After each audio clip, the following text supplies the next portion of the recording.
Scorpio, sandali lang. Huwag mong scroll ito. May isang enerhiya sa paligid mo ngayon, tahimik pero mapanuri. Parang may isang tao na hindi mo man nakikita ng malinaw pero ramdam mo ang presensya. Hindi ito basta-basta pakiramdam. May mga sandali na parang may nakakaalam ng iniisip mo o ng susunod mong gagawin. At mas nakakagulat, parang matagal ka na niyang kilala. Scorpio, kilala ka bilang misteryoso, pero paano kung may isang taong mas tahimik kaysa sayo? Mas mapagmasid, mas malalim ang pag-unawa. Hindi ito tungkol sa takot kundi sa isang kakaibang koneksyon na unti-unting lumilitaw.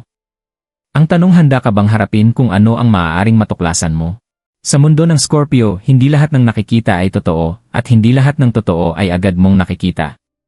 Ikaw ay isang nilalang na may malalim na koneksyon sa mga bagay na hindi kayang ipaliwanag ng iba. At ngayon may isang kakaibang enerhiya ang unti-unting pumapasok sa iyong espasyo. Hindi ito biglaan, hindi rin ito malinaw, pero ramdam mo.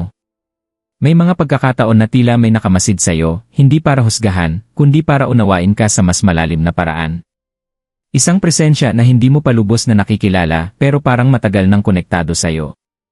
Scorpio, ang iyong intuition ay hindi basta-basta nagkakamali. Kapag may nararamdaman kang kakaiba, kadalasan may dahilan ito. Hindi natin agad masasabi kung ano o sino ang pinagmumulan nito. Pero isang bagay ang malinaw, may isang koneksyon na tahimik na nabubuo sa likod ng iyong kamalayan. At habang patuloy mong binabaliwala ang mga senyales, mas lalo itong lumalalim. Scorpio, may mga bagay sa buhay mo na hindi mo maipaliwanag, pero paulit-ulit na nagpaparamdam. Napansin mo ba may mga sandali na parang hindi ka nag-iisa, kahit wala namang tao sa paligid mo? Hindi ito simpleng imahinasyon. Ito ay isang uri ng presensya na hindi mo pa lubos na nauunawaan. May isang tao na tila konektado sa iyo sa paraang hindi mo inaasahan. Hindi siya laging nagpapakita, pero may mga pagkakataon na parang nararamdaman mo ang kanyang paglapit sa mga desisyon mo, sa mga iniisip mo, at kahit sa mga panaginip mo. Scorpio, ikaw ay kilala sa pagiging mapagmasid, pero ngayon, parang may mas tahimik na nagmamasid sa iyo. Hindi ito tungkol sa kontrol o panghihimasok, kundi isang kakaibang ugnayan na unti-unting nagiging malinaw habang lumilipas ang panahon. At habang mas pinipili mong huwag pansinin, mas lalo itong nagpaparamdam sa mga paraang hindi mo inaasahan. Ang tanong, bakit ngayon ito lumalapit sa iyo? Scorpio, hindi ka katulad ng iba. Habang ang karamihan ay nakatuon lamang sa kung ano ang nakikita, ikaw ay nakakaramdam ng mas malalim. May kakaiba sa paraan ng iyong pag-intindi sa mundo. Hindi ka basta naniniwala sa mga salita, mas pinapakinggan mo ang enerhiya, ang tono, at ang mga bagay na hindi sinasabi. At dito nagsisimula ang koneksyon na ito. Dahil Scorpio, ikaw ay parang magnet sa mga lihim, sa mga taong may malalim na emosyon, at sa mga presensyang hindi kayang ipaliwanag ng iba. Hindi nakapagtataka kung bakit may isang tao na tila naakit sa iyong enerhiya. Hindi dahil hinahanap mo siya, kundi dahil ang iyong presensya ay natural na nagdadala ng ganitong uri ng koneksyon.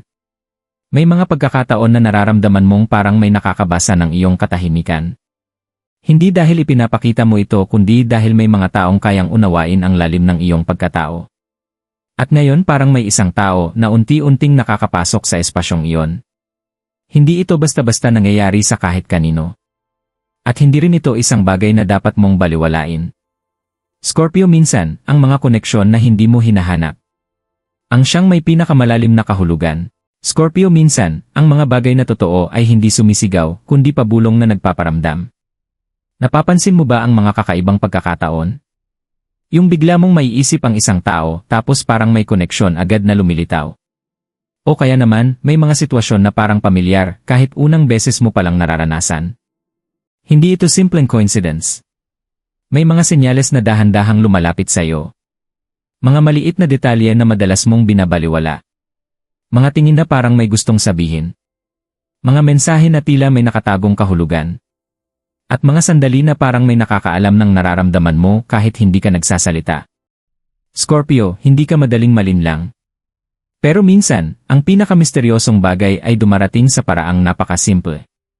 At habang iniisip mong wala itong ibig sabihin, mas lalo itong nagiging malinaw sa bawat araw na lumilipas. Ang tanong, hanggang kailan mo ito hindi papansinin? Scorpio, hindi lahat ng koneksyon ay may malinaw na simula. At hindi rin lahat ng tao ay agad nagpapakita ng kanilang tunay na intensyon. Kaya sino nga ba ang taong ito? Maaaring ito ay isang tao mula sa iyong nakaraan. Isang koneksyon na hindi tuluyang natapos, ngunit nanatili sa tahimik na paraan. O kaya naman isang tao na matagal ka nang pinagmamasdan. Hindi para husgahan kundi para maintindihan ka sa mas malalim na antas. May posibilidad din na ito ay isang taong dumadaan pa lang sa iyong buhay ngayon. Ngunit may kakaibang pamilyar na pakiramdam na hindi mo maipaliwanag. Scorpio, ang enerhiya mo ay hindi basta-basta. Kaya hindi rin basta-basta ang taong naakit dito. Ngunit mahalagang tandaan. Hindi natin kailangang magmadali sa paglalagay ng label o kahulugan. Minsan, ang pinakatunay na koneksyon ay hindi agad ipinapakita kung ano ito. Ito ay unti-unting lumilitaw habang ikaw ay handang makita ito. At marahil ang taong ito ay mas malapit kaysa sa inaakala mo. Scorpio, habang lumalalim ang presensyang ito, hindi mo maiiwasan ang isang bagay, ang maramdaman ito sa iyong damdamin. Sa simula, maaaring baliwala lang. Isang simpleng pakiramdam, isang kakaibang intuition. Pero habang tumatagal nagiging mas malinaw ang epekto nito sa iyo. May mga gabi na hindi ka mapakali. Mga sandali na napapaisip ka, bakit parang may koneksyon na hindi ko maintindihan? Hindi ito takot kundi isang halo ng curiosity at lalim ng emosyon. Scorpio, kilala ka sa pagiging matatag. Pero sa likod ng iyong katahimikan, may puso kang marunong umintindi ng higit sa nakikita ng iba. At kapag may ganitong klaseng presensya na pumapasok sa iyong mundo, hindi mo ito basta-basta kayang i-ignore. Unti-unti, napapansin mong nagiging sensitibo ka sa mga detalye. Mas pinapakinggan mo ang iyong intuition. Mas nagiging aware ka sa mga taong nasa paligid mo. At doon mo ma-realize. Hindi lang ito tungkol sa isang tao, kundi sa pagbabago na nangyayari sa loob mo. Scorpio, sa gitna ng lahat ng ito, may isang mahalagang tanong na kailangan mong harapin. Ito ba ay tungkol sa ibang tao o tungkol sa iyo? Minsan, ang mga presensyang nararamdaman natin ay hindi lamang galing sa labas. Ito ay salamin ng mga bagay sa loob natin na matagal nang naghihintay na mapansin. Ang katahimikan, ang lalim ng iyong emosyon. Ang mga tanong na matagal mo nang iniiwasan.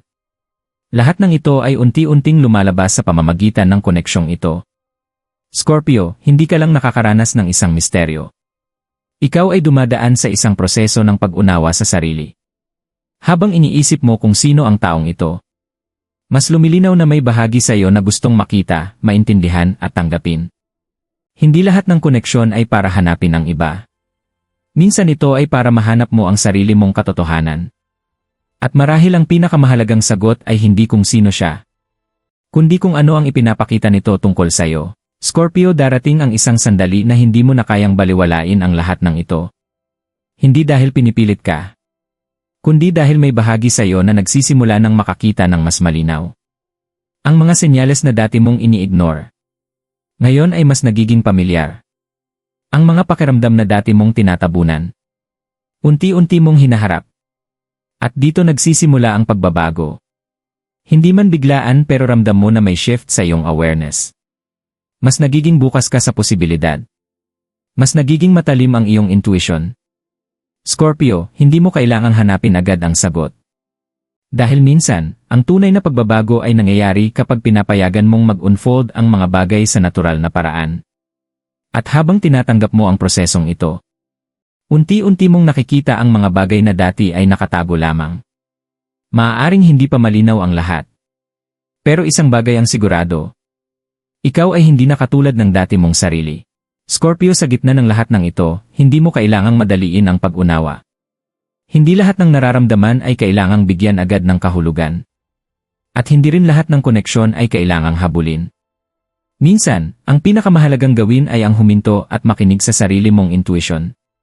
Kung may presensya kang nararamdaman, hayaan mo itong magpakita sa natural na paraan. Huwag mong pilitin at huwag mo ring i-dismiss agad. Scorpio, ang lakas mo ay nasa kakayahan mong maramdaman ang lalim ng isang sitwasyon nang hindi nawawala ang kontrol sa sarili mo. Manatili kang grounded. Obserbahan mo ang mga detalye. At higit sa lahat, pakinggan mo ang sarili mong boses sa gitna ng ingay. Hindi mo kailangang malaman ang lahat ngayon. Dahil minsan ang tamang sagot ay dumarating lamang kapag handa ka nang tanggapin ito. Scorpio, sa dulo ng lahat ng ito, isang bagay ang hindi mo maitatanggi. May naramdaman ka. Maaaring hindi pa malinaw kung sino ang taong iyon. O kung ano talaga ang ibig sabihin ng presensyang ito sa iyong buhay.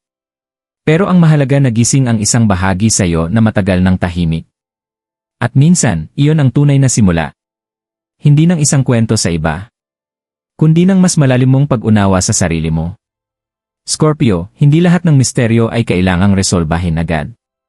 May mga bagay na mas nagiging makabuluhan habang hinahayaan mong mag-unfold sa tamang panahon. At habang pinagninilayan mo ang lahat ng ito, tanungin mo ang sarili mo, may isang tao nga bang nagmamasid? O ikaw mismo ang unti-unting nakakakita ng katotohanan? Kung naramdaman mo ang mensaheng ito, mag-iwan ka ng sa comments. At kung handa ka pang tuklasin ang mga lihim na hindi agad nakikita, samahan mo kami sa susunod na paglalakbay dito sa Cosmic Oracle Divine.